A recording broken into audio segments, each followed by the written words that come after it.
Okay. Now జనిత గారు, అసలు ఏంటి ఈ సమస్యలు? ఎందుకంటే ఇప్పటికిప్పుడు ఎంతమంది స్టూడెంట్స్ని ఆదుకోవడానికి అడ్వకేట్లు, అటార్నీస్ ఎక్కడ దొరుకుతారు? అసలు అప్రోచ్ అయితే ఏం చేస్తారు? ఇవాళ పొద్దున ఒక స్టూడెంట్ పేరెంట్ కాల్ చేసి ఒక అటార్నీని అప్రోచ్ అయితే 7 నుండి 15,000 వరకు ఖర్చు అవుతుంది అని చెప్పారు. ఇక్కడ నుండి నేను డబ్బులు పంపాలనుకుంటున్నాను, నిజంగానే ఈ డబ్బులు ఇక్కడ నుండి పంపితే మా వాడు సేఫ్గా ఉంటాడా అని. అసలు ఇప్పుడున్న కన్ఫ్యూజన్లో స్టూడెంట్స్ ఎలాంటి నిర్ణయం తీసుకోవాలి, ఎలాంటి లీగల్ ఎక్స్పర్ట్స్ దగ్గరికి వెళ్ళాలి, అసలు లీగల్గా వీళ్ళు అప్రోచ్ అవ్వాల్సిన అవసరం ఉందా, లేకపోతే పెట్టాబెడ సర్దుకొని వెనక్కి రావాల్సిన పరిస్థితి ఉంటుందా? అసలు స్టూడెంట్స్ పరిస్థితి ఏంటి? డెఫినెట్‌గా అండి. ఇంతకుముందు అంటే సెవిస్ టర్మినేట్ అవ్వడం అనేది కొన్ని విషయాల్లోనే చూసేవాళ్ళం మనం. ఈ వీసా రివోకేషన్స్ అనేవి మనకు జరుగుతూనే ఉన్నాయి. అంటే డీయూఐస్ ఉన్న వాళ్ళకి వీసా రివోకేషన్ జరుగుతుంది. కానీ వాళ్ళు స్టేటస్‌లో ఇన్‌సైడ్ ద కంట్రీ ఉండే అవకాశాలు ఉండే. ఎందుకంటే సెవిస్ ఎప్పుడు టర్మినేట్ చేయలేదు.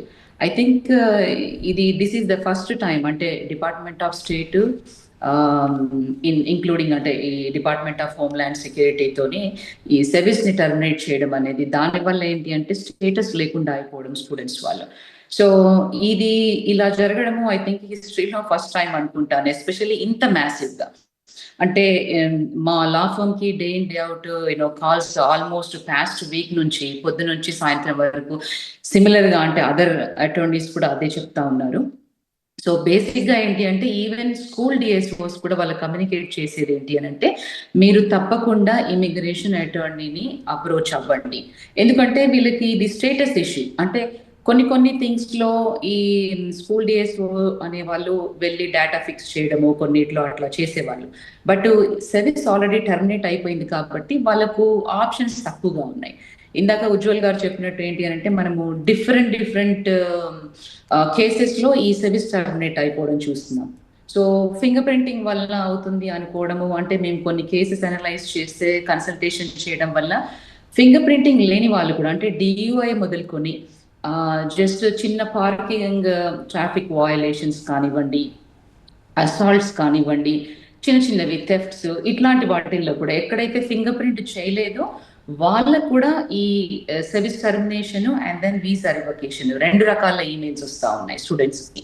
సో డెఫినెట్ గా అంటే ఇది మీ ఫ్రెండ్స్ తో డిస్కస్ చేసో, మీ ఫ్యామిలీతో డిస్కస్ చేసో, ఇంకెవరితో అయినా డిస్కస్ చేసి ముందుకెళ్లేలాగా కాకుండా మీరు తప్పకుండా మీ ఎవరు అప్రోచబిలిటీ ఉంటారో ఆ ఇమిగ్రేషన్ లాయర్ ని అప్రోచ్ అయ్యి మీరు అంటే జనిత గారు, నా క్వశ్చన్ ఏంటంటే ఒకవేళ వాళ్ళని అప్రోచ్ అయినా ఏ 15 రోజులు టైమో ఉంటే వీళ్ళు ఈ లోపల కోర్టును అప్రోచ్ అవ్వడం, ఫీజు పే చేయడం, అటార్నీతో మాట్లాడడం, అటార్నీ దగ్గర లోడ్ ఎక్కువ అవడం, ఇమిగ్రేషన్ అటార్నీస్ దగ్గర వాళ్ళ అపాయింట్మెంట్ దొరకడం, ఇన్ని కష్టాల మధ్య విద్యార్థులందరూ ఎవరైతే నోటీసెస్ అందుకున్నారో, రివోకేషన్ నోటీస్ అందుకున్నారో వాళ్ళందరూ వీటి నుండి బయటపడే అవకాశం నిజంగా ఉందంటారా ప్రాక్టికల్గా? కొన్నిట్లో ఐ వుడ్ సే యెస్. అంటే ఇప్పుడు డీయూఐస్ అట్లా ఎక్కువగా అంటే ఫెలనీస్ అట్లా ఉన్న వాళ్ళకి కష్టము. బట్ చిన్నవి అంటే ఇఫ్ వి లుక్ ఇంటూ అంటే ఈ పార్కింగ్ వయలేషన్స్ ఇట్లా ఉంటాయి. వాళ్ళకి ఆప్షన్స్ కొన్ని ఉన్నాయి. అంటే ఒకటి yes they have to file A law suit and file. ఇంకొకటి రీఇన్‌స్టేట్‌మెంట్ అనేది ఒకటి. లేదు I mean as things unfold కొన్ని రోజులు ఉండి ఒక 1 వీక్ అట్లా ఉండి మేము చూస్తాము how it is how ice is coming అంటే వాళ్ళ అప్రోచ్ ఎలా ఉంది అనేది బయటపడే అవకాశాలు అని అన్నప్పుడు మనకి individual based case to case analysis అండి.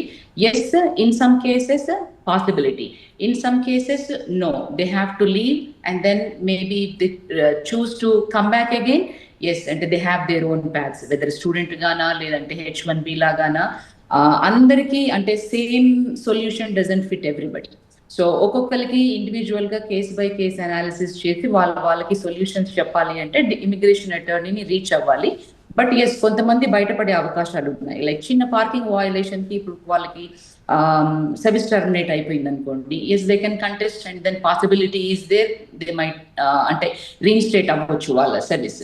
కొంతమంది రీఇన్‌స్టేట్‌మెంట్ అప్లై చేసుకుంటారు యూనివర్సిటీతోని, ఇట్లా రకరకాలుగా. బట్ అందరూ సక్సెస్ఫుల్ అవ్వలేకపోవచ్చు. ఓకే.